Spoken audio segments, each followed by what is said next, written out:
Dragon গাছের বয়স 1 বছরের বেশি হলেই সবাই ফলের আশা করে, তবে গাছের বয়স বাড়তে থাকলেও গাছের গ্রোথ ভালো হয় না অনেক সময়। আবার সেই সব গাছে ফুল ফলও আসতে চায় না, ফুল ফল আসলেও কিছু গাছে সেগুলো টিকতেও চায় না। তো এই ধরনের অনেক রকম সমস্যা থাকে। আর চারা সেল করার জন্য আমার যে নাম্বারটা শেয়ার করা আছে ওটাতে অনেকেই ফোন করে জিজ্ঞাসা করে ড্রাগন গাছ সম্পর্কে।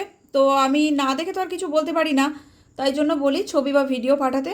তো ওটা দেখে আমি যতটুকু বুঝতে পারবো গাছ সম্পর্কে অবশ্যই শেয়ার করব। তো সেই হিসাবেই এই ভিডিও বা ছবিগুলো পাওয়া, তো ভাবলাম তোমাদের সঙ্গেও একটু শেয়ার করে নিই। এই গাছটা যেটা দেখতে পাচ্ছ এটা একটা বাগানের মধ্যে বসানো। গাছের গ্রোথ কিন্তু খুব একটা ভালো না, ডালগুলো সরু সরু। এমনকি ভিডিওর প্রথমে যে গাছটা তোমরা দেখলে তার পাশে কিন্তু টিন দিয়ে পাঁচিল মতো দেওয়া ছিল। এটা যেমন গাছের গোড়ায় অনেক আগাছা।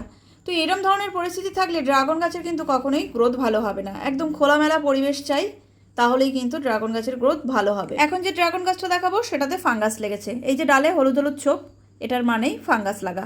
সাইডে দেখো পেপার দিয়ে গার্ড করে রেখেছে মাটিটাকে। শুধু মাটি তো আর গার্ড করছে না, জলও গার্ড হয়ে যাচ্ছে। উপর থেকে দেখে হয়তো মনে হচ্ছে জল তো সরে গেছে, কিন্তু ভিতরে মাটিতে কিন্তু জল আটকে থাকে। পেপারের জন্য তাড়াতাড়ি মাটি কিন্তু ড্রাই হতে পারে না।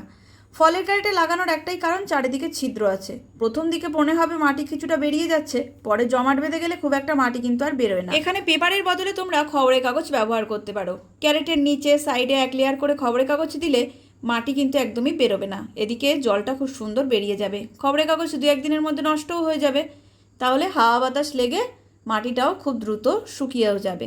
এই যে বালতিতে স্ট্যান্ড করা হয়েছে, বালতিতে স্ট্যান্ড কিন্তু বেশি দিন টিকবে না, কিছুদিন পর একদম উল্টে পড়ে যাবে গাছগুলো, কারণ গাছ আরও ভারী হবে। তাই জন্য ফলের ক্যারেটে স্ট্যান্ড করা অনেক ভালো, বা বড় কোনো ড্রামে, বড় কোনো প্লাস্টিকের ড্রামে যদি করা হয় তাহলে অনেক ছিদ্র করতে হবে, জল যাতে দ্রুত বেরিয়ে যায়। আর না হলে ফলের ক্যারেট অনেক ভালো। ফলের ক্যারেটটা অনেকটা চওড়া, স্ট্যান্ডটাকে ধরে রাখবে, তাই স্ট্যান্ড করলে চওড়া কোনো পাত্রের ওপরেই করা ভালো। আর এখানে দেখো এই ড্রাগন গাছগুলোর গোড়া এতটাই ভর্তি হয়ে আছে যে গোড়ার মাটি একদমই দেখা যাচ্ছে না। এভাবেও গাছ করলে কিন্তু হবে না। ড্রাগন গাছ থেকে অল্প দিনে ভালোভাবে ফল পেতে গেলে খোলামেলা পরিবেশ দিতে হবে। আর ড্রাগন গাছের গোড়া সবসময় পরিষ্কার রাখতে হবে, জল কম দিতে হবে, মাটি যাতে তাড়াতাড়ি ড্রাই হয় সেই দিকে খেয়াল রাখতে হবে। এমনকি সকাল থেকে সন্ধ্যা পর্যন্ত রৌদ্র পাচ্ছে কিনা সেই দিকে অবশ্যই খেয়াল রাখতে হবে। পরিবেশ সবার আগে মেনটেন করতে হবে ড্রাগন গাছের জন্য, তারপর খাদ্যটা কিন্তু খুব অল্প পরিমাণে জৈব সার ব্যবহার করলেই ড্রাগন গাছের আর কিছু প্রয়োজন হয় না। ড্রাগন গাছের জন্য ওই পুরানো গোবর সার আর সরিষার খোল পচা জল, এই দুটো জিনিস ব্যবহার করি।